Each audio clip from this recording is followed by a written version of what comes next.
Bonjour mesdames et messieurs, nous sommes en direct de la maison du parc du Cotentin. Nous allons découvrir ensemble ce qu'elle est. Ensuite, nous verrons le dérèglement climatique, ce qui se passera d'ici 2050 et enfin les solutions à améliorer. Merci Clémentine pour avoir accepté cette émission.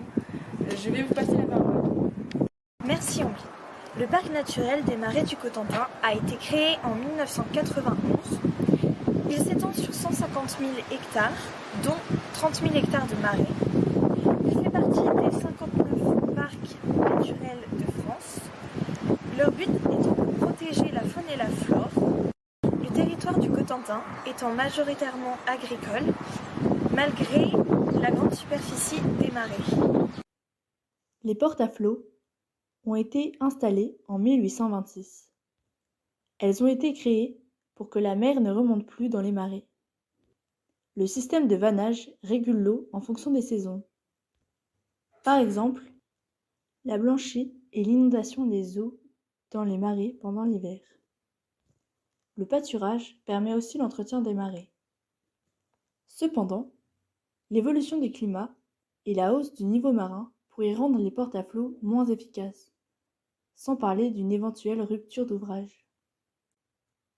Les portes à flot ne pouvant pas tenir le coup face à la montée des eaux. Maintenant, nous allons vous parler de 2050 et du réchauffement climatique.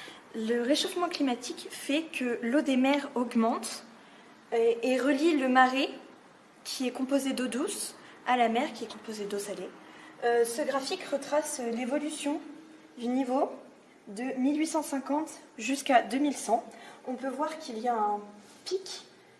À cause du phénomène de montée des eaux, le marais va se retrouver mélangé, ce qui fait que des espèces vont partir et d'autres vont arriver. Nous allons explorer ce couloir sur le réchauffement climatique.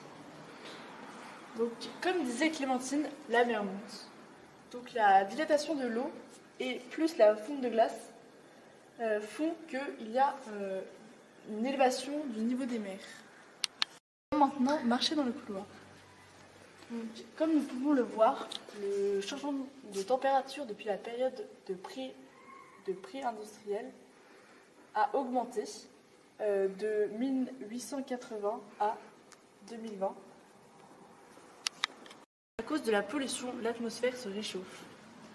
Comme nous pouvons le voir sur ce panneau, la pollution est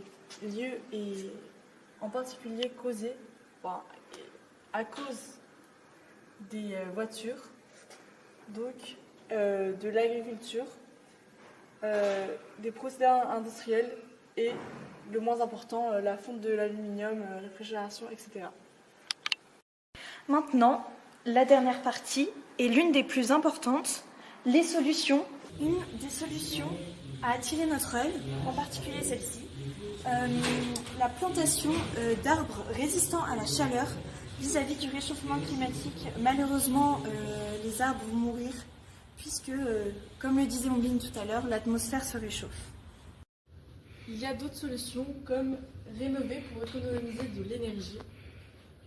En nous promenant dans l'allée des solutions, nous nous sommes arrêtés devant un panneau qui expliquait que les tourbières étaient vraiment très importantes pour l'environnement aujourd'hui.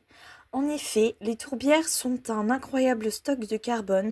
C'est pour cela qu'il faut les préserver et en prendre le plus grand soin.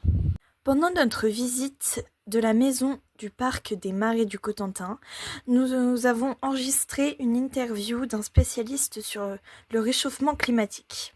Le changement climatique, en fait, n'est pas quelque chose qui va se produire dans le futur, c'est quelque chose qui se produit actuellement et qui s'est déjà produit dans le passé, tout au long en fait du XXe siècle.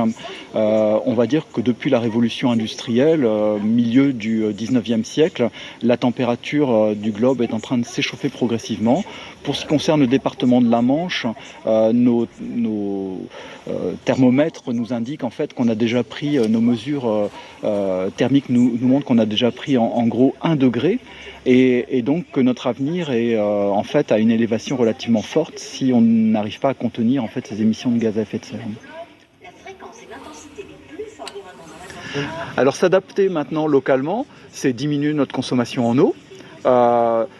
essayer de limiter le développement de notre tissu urbain pour faire en sorte que notre territoire chauffe moins.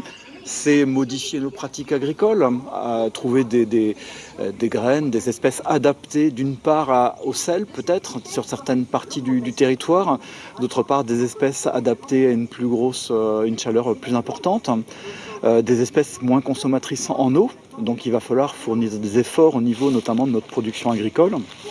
Et puis bien sûr en bordure de mer, il va falloir trouver des solutions techniques pour limiter les impacts de l'élévation du niveau marin. Alors les collectivités travaillent en collaboration les unes avec les autres dans le cadre d'un grand programme régional qui s'appelle Notre littoral pour demain. Elles sont en train d'élaborer des stratégies aux horizons 2030, 2050, 2100, donc des horizons plus ou moins lointains. Et l'intérêt, c'est que les élus de la côte de la Manche, donc y compris des élus de la côte du parc des Marais, travaillent ensemble pour réfléchir à ces stratégies.